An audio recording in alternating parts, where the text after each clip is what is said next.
oya ni amadolari 250 mubaza nawe akubwire nta wundi muntu Nyarugenge urarikora ibyo bintu ngubwire nta wundi muntu urarikora umubaze n'umwe mu bantu bagiye bogosha abantu bakomakomeye barimo nikasa na bebe iki ngiki cyogosha ate sema muna kibuze mu cyokera hanga iki gisigari ikimandwa cyaje kigiye kikarya ha kikaba kimbi iruhande urabona cyarimo cyarajye umusatsi ariko arengwa nabi mukanya yavuze ngo uko nta gasosi karimo ahubwo umuntu bita Jean Paul ni ukimbagiye avuze uburyo kinukamo ari umuntu watabaye umugore ukora kunuka ariko Jean Paul avuze ni ukomeje kunuka byihora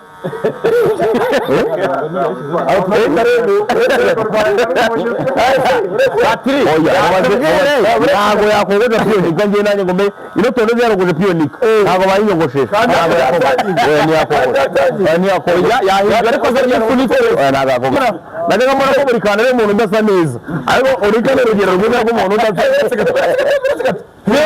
ariko bivuga neza ariko na cyose indusa nabi ndekera pe jewe ngende umwimerere ngende umwenduziye nusanga hari ari amarega uvuga benshi turebe ushishije wafunukuye yewe nyine niga nagari nyine wabonye imashini zamukoze ku mutwe kuno zingana ni nyinshi zose urahita uzibika cyangwa urahita zose ndazibika uko zamukoze ntabwo hamagara uzayizane cyangwa uraguzira nzana mukoresha ubundi ngo yamaze kwinjira mu mujyi ngo yamaze kwinjira mu mujyi reka ijya amagara kujya kuba ndi kure gasi yore n'umuntu cyane birangira mubaye uzi ko ndebe uturere tungaye dutandatu uwanyu neza nyamageragere ku Gikongoro mageragere amezi 3 nkamaze niyo wati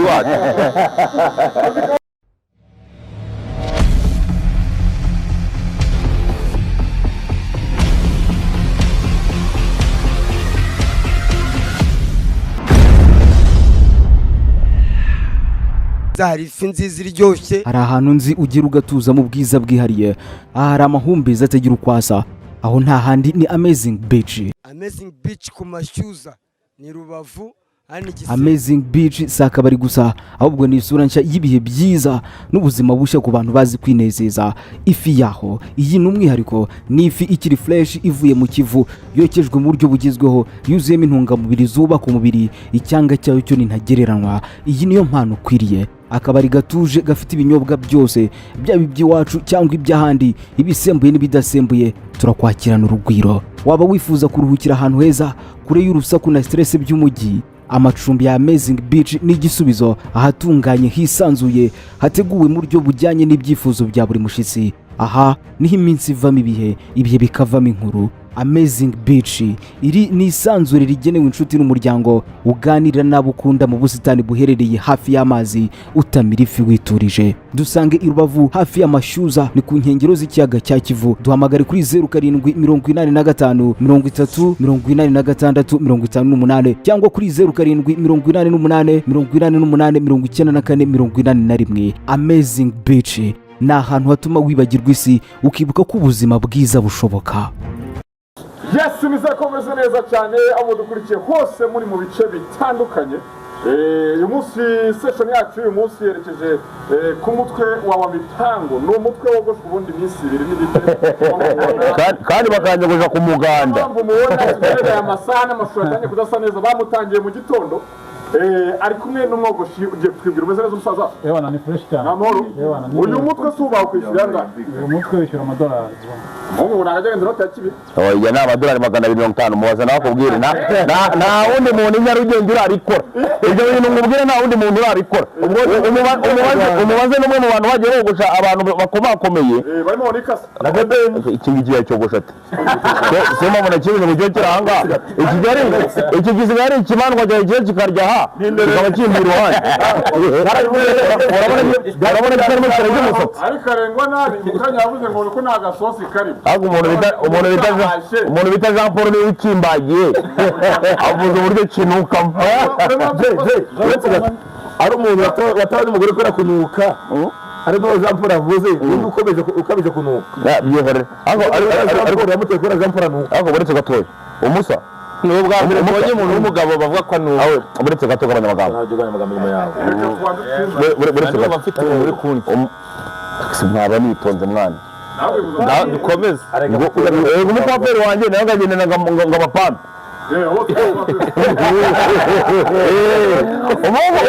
umuhungu yifunze bukwasi ntabwo yajya kogoza adafite umupampe abafite impandwa ziba zimuzanira udusokozo umusa ariko se ngo nuzo ngo mwaratandukanye bana wa muniga twaratandukanye kabisa byagenze bite wari uzi undi mugende ukivuga ntukamvugiremo amashyamba yabaye abantu basigaye byagenze bite amashyamba yabaye menshi nyine byagenze bite navuga ati reka agiye nyine byagenze bite mutandukanye sebana ntabwo twumvikanye fresh twagiye twumvikanaho neza saro yariye oya saro ntabwo ariye ariko urumva umuntu afitemo akantu k'agaceya hari uruhare aba afitemo nawe ndasuko yagiye imibare iba myinshi imibare y'abakuba myinshi bagiye wogosha turashobora nimuzira ugasanga imibare yaguye mu ko bandi va muri kamera urika mwanya ukaramujyana kirogenda kora kibazo muri kamera kirogenda Jean Paul kandi turutse hari wasanga uri kuva urika mukure muri kamera Jean Paul yavuze ngo iki kirosanga ngenda Jean Paul yavuze ngo iki bamwe mu byamare umaze kogosha ni nk'abandi ibyamare maze kogosha ari byinshi umwe mu bakwishyura amafaranga menshi n'indi mwanyishyuye amafaranga menshi ni Jimmy Muyumbi akaba na Debeni nibo bamujyana wabyumvise gasubiza kubaye kangahe icyo nakemera cyo ntanaca ku ruhande uyu muvandimwe ni umwe mu bantu bategewe na Debeni private jet yo kugira ngo ajye kumwahusha mu gihugu cy'u Burundi ndabeshya cyane murakabye aya ntabwo beshya kabisa ibi ni byo ndabyemera ibitari byo nibyo ntajya nemera Jair umusita nawe twemera kandi bavuze ko aba batanze amafaranga menshi nizere ko nawe uze kumwishyura amafaranga menshi kandi kuri kamera tukabibona nta amafaranga 50 angahe amadolari 250 kiona 50 ya tip ayishyira kuri kamera ayishyira kuri kamera magana 3 rero umusa iyi ni saro yawe watangiye afite mobile salon mobile salon usanga abantu mu rugo rero natangiye nkajya na mobile salon umuntu yibereye mu gasheke abatunze bakunyogosha rero byanga aho waba uri hose niba waba uri bweye bagatumisa duhita tuvuga iyi mirongo ya piyoni ngo niwe wayimushyiriyemo nawe piyoni katange iyo mikori ngo gushobora ngo bapiyoni kamwa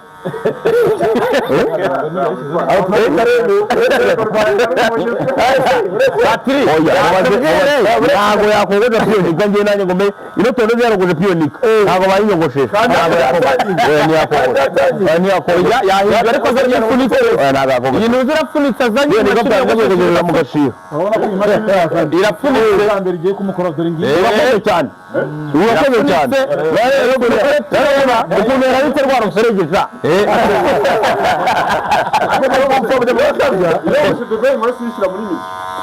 iramanitse wabyumvise nawe ni umusoko nivuga ngo Jay nawe nukuvuga ngo uyu mukwaferi umunsi ariko wabwira izina ryawe yitwa Lando de Baba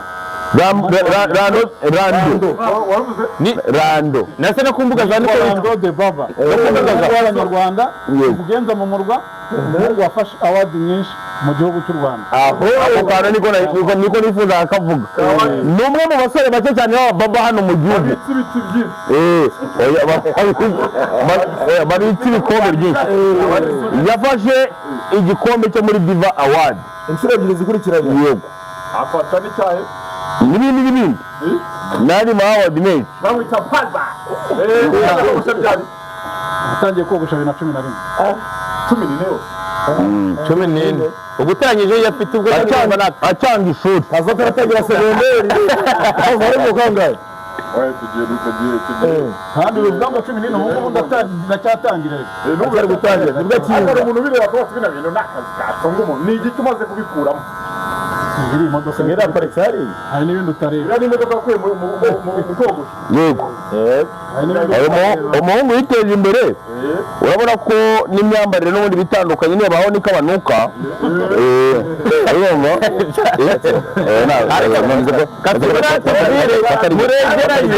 atari bya bivuze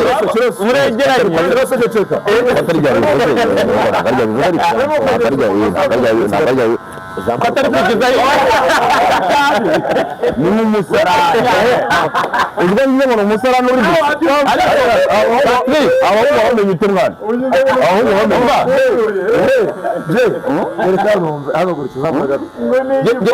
mureke niba ikibazo uri mujama iyo mwogoshye Patrick muma akanya mbaze uyu mujama ikibazo wogoshe ba debeni wogoshe ba debeni imbere wogoshe abantu abasitari bagiye batandukanye Gasuku nawe ni umusitari nk'umutwe wa debeni ungana gutya wagoshera ngahe we wari wamwogosheye oya ni urugero nyine ariko yashyizeho direde ntabwo umukoreye yashyizeho direde zirani direde ni inweri kubaza zirani direde ni inweri ni inweri ni direde watwita udutuyisi niba tumushyizeho sasa iki ni ikibazo niba tumushyizeho utunwere tuvuguruye uretse ubusa rero umuntu arebye hano na G&E bivuze iki? iyo G&E ni kampani nini ni umuntu mufatanye ni umuntu dufatanye ni salo uyu muhungu ari kubona ko avugisha ukuri ari ndo yahita yitiriye akamera nka Kasuku yitiriye Kasuku Media TV narabise ngaragire Jim narabise Kasuku ngaragire Jim ahubwo Jim umusabye mukunda kumuzana mu bintu byayo kandi atabibamo Jim muyomba umukire ngarabwe kamarade ngaragire Jim Kasuku kamarade ngaragire Jim kamarade w'ikibazo Gasuku ngora umushinga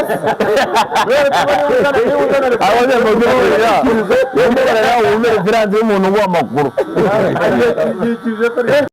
najyaga mbona ko buri kantu ari umuntu udasa neza ariko uri kano urugero rwiza rw'umuntu udasa neza bwira mbivuge neza ariko cyose inzu usa nabi ntudukira pe jewe ngende umwimerere ngende umwenduzuye nusanga hari amarebe uvuga benshi reka turebe turebe ariko cyose bavuze ko abantu bafite inyinya ari ikintu baba babona iyo tuvugisha ku buryo bwiza ariko uvuga ikintu uzasanga isake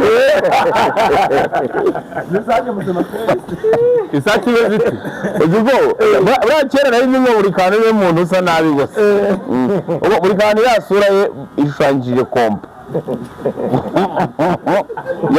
yaremwe kuwa gatatu nese Gasuku mwase nkabaye iyo nkuru ukuntu byagenze asimbura unyaragiye yitwasetera ubu twasetse byarangiye guseka ntabwo byarangiye erega ikibabaje ntabwo navuze aho byari bibabarije ikibabaje ukuntu byagenze Piyonika ubwo Piyonika baramuhamagaye ariko ibintu muri kubona inzoga reka iyi ni panashi nasutsemo hano iyi ni panashi sinajya no kuri kamera ngo bajya muvugisha kuri kari inzoga muri kumwe icyo nicyo ufite mu ntoki inzoga ubwo ntabwo twayisangiye ntabwo twayisangiye niyo mpamvu urabona sindi kuvugishwa n'inzoga ngende umuntu ndi umukatolika ndi umurayiki wayize imyaka 8 mu gipadiri usagabanya ubwenge buke wumviye wakwitonze ariko banza ubwenge ukiri kure ariwe na kamarade ndufite ubwenge kandi rero turasaragerageza ibiganiro barabitse uko tize turasaragerageza akuvuga ngo yavurire kanyire niba uvuze gutana kanyire rero ko umuhungu aconga ariko baba ntabwo ndi buvuge rero ko umuhungu aconga bro bandi rero ko umuhungu ufite urutwe ruconga n'ikibazo niyo mpamvu nanjye muhamagara wahita yizana ni ukuvuga ngo umukozi amaze kwogosha ibyo nsaba ndasaba ko uza kuza kwihangana ukaduha nimero yawe y'akazi tukaza kuyipininga aha ngaha nta kuntu wamunyuzamo uturongo hano oya genda gafite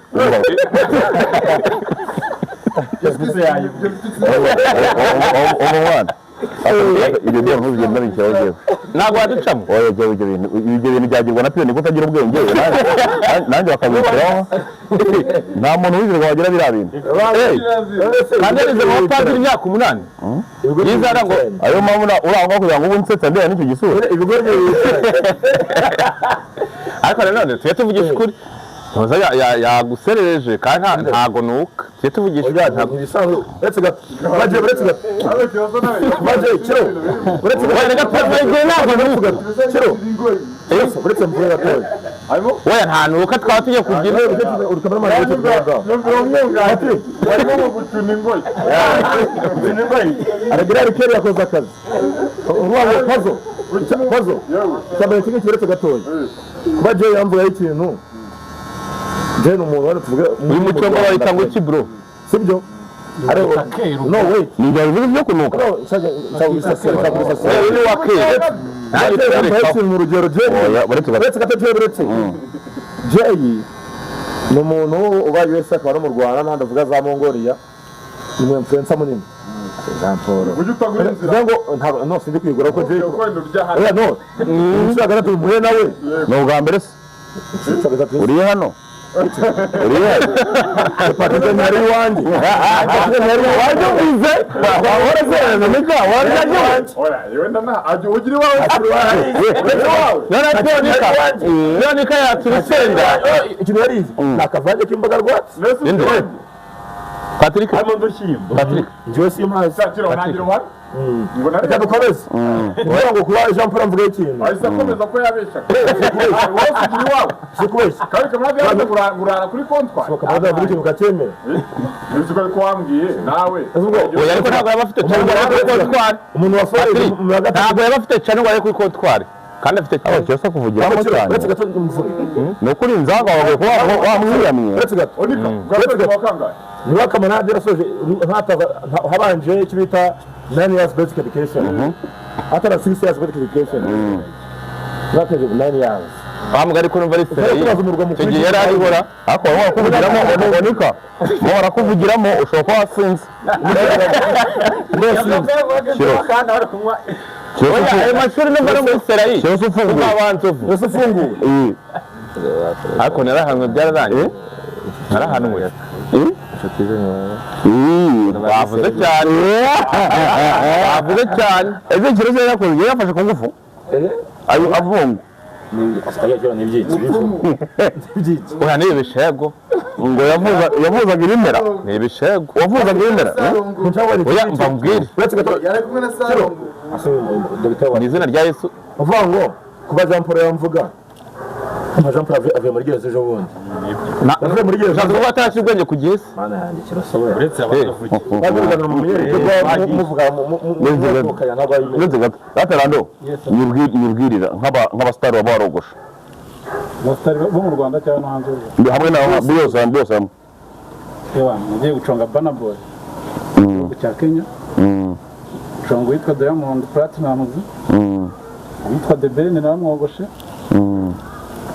Ayiduse narabogoshe n'abantu benshi cyane nagiye no gushaka Sambwa zirashonje zawe umuhungu kuko kwamwa okabyara ibintu yabizambije wo mukuru wese kandi ari gusanga abasanganye kandi ari kubasanganye abasanganye bwo mukuye ubu kandi aziri kuboka none mukuye aho bari buko none mwazane bitera ubwo bano babagaza urampemuke kaso urampemuke muri kintu avugaga ba Jean Paul yavuga ku muntu uvuga ngo Jean Paul avuye muri gereza Imana yamukoreye ibitangaza arataha nabe Imana ibiherwa umugisha kubera yaza akamvugaho umva Jean Paul amaze imyaka irenga 2 yaragasanga abantu bahari yasize badahari nabo ngabo barimo ko yagiye ndumupetu wa uraho ngaho agaruka araho nigeje nubwo ntaragera aho nshaka ese ko wubeshya ko umutoni ntiwamusuye kandi sinamusanga inshuti yanjye ntiwasuye nafata ku mavuta ubu nagiye kusura fata ku mavuta inshuti we kandi barakoranaga ese kurangiza ko turi inshuti ariko nabonye yaranakoze ikiganiro uvuga ngo 3D ngo ni ikibazo ngo kuki umuntu wese ukoze yafungwa wese nyine no kubona kora n'umuntu avuze ko turi inshuti si byose tuvuga ngo Jean Paul aje ari nk'umwotsi icyo bita ibishara urakizi gucana ibishara bitabigurumana mu by'inkiko n'inkiko atazi z'abantu bigahita bizima. Ibyo bishora byabaye ivu cyangwa se byabaye amakara bikeneye kugira ngo byongere byake bikeneye ibintu byatsi. Ni bande rero ni kasuku bakiro kasuku akirirwa ngo naza tondika kamvugaho rando yaza gasuku kurenye n'abakiriya abakirasira mpano mukiriya. ni kuvuga gasuku Akubita ibyaha. Tuvuga amafaranga yambuye bose bafite kanyambuye umwanya wanjye uriye igorata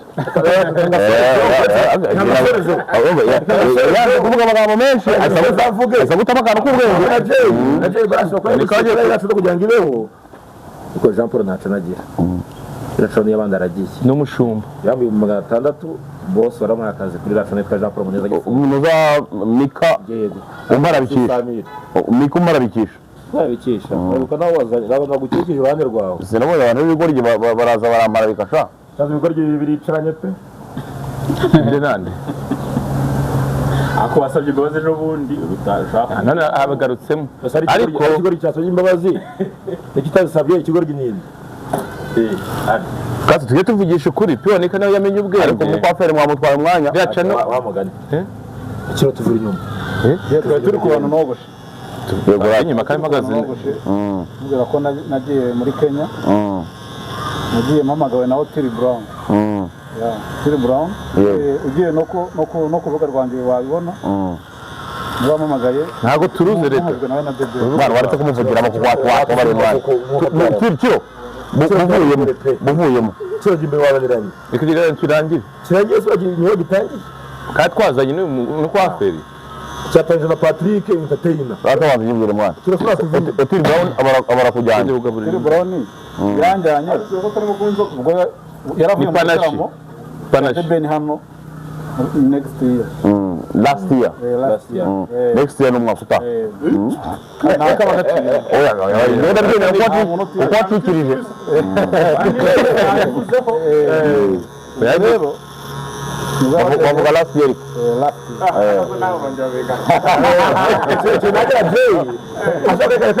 umunyamashuri wa danje ariko imibare ko muko abandi ukwibeshya umuntu wakoreye wamuha nawe ni panashi irangira nabwo nteze indege iyo ujyana ibikoresho byawe cyangwa ubisangayo njyana ibyanjye kuko yabizanye hano bakwishyura indege kari agasanduku aho turi mu kwafurwe no mu modoka ye Rwangorando yadutse amateka adasanzwe yuko umuntu umaze gutwara diva waje inshuro 3 n'ebyiri zikurikiranye yego gukurikirana kandi igitigo akarinda se igitigo diva wadi byo oya ni ubujura bikoreye bakajya bafata abantu bakabacuruza ese diva ni karinda bakabisingiraje uretse inganji ya wadi nibyo witwa karinda ujyayo akagwereza n'amazi aguha ariko randa aremewe akadora urutwe ku rwogosha ni ikibazo kutavuze imbuga zawe kugira ngo wenda nk'abantu turamupiningira byose biraca mu kiganiro kandi buri muntu wese uri bwa uploading sinze kubona yamukiriyemo nimero cyangwa imbuga nkoranyambaga ze ikiganiro ndagikubita strike uremerene Emirene Pastor Claude ni ubizi. Uremirene. Bosco Pastor Claude yavuze ko Bosco kwa uploading. Inde? Bosco Impact. Nawe yaramutimbuye. Namuhaye. Azo kinyine mukore mu numara. Je remirene. Ndikubwira mbwa. Ese kuki muri amugare mujye gukora inkuru ziharabika abantu. Ndi baka Israel. Harabitse ti. Inde? Akwaje bifungirwa. Abana no. Wasabitira. Ugiye gufunga hari muri Goigo. 3D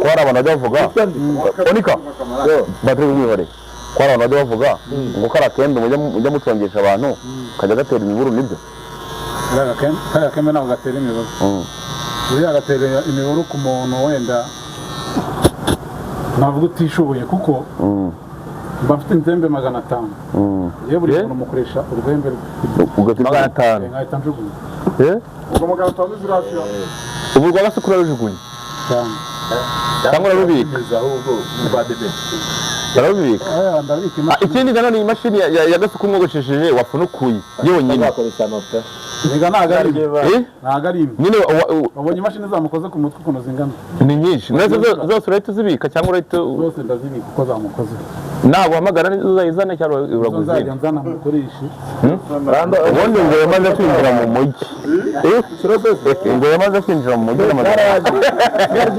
reka ijya amagara kujya ko ndi kure gasi iyo n'umuntu cyane birangira mubaye uzi ko ndeba uturere tungaye dutandatu ra ubaye neza nyamageragere ku gikongoro mageragere amezi 6 ntamaze niyo wahita iwacu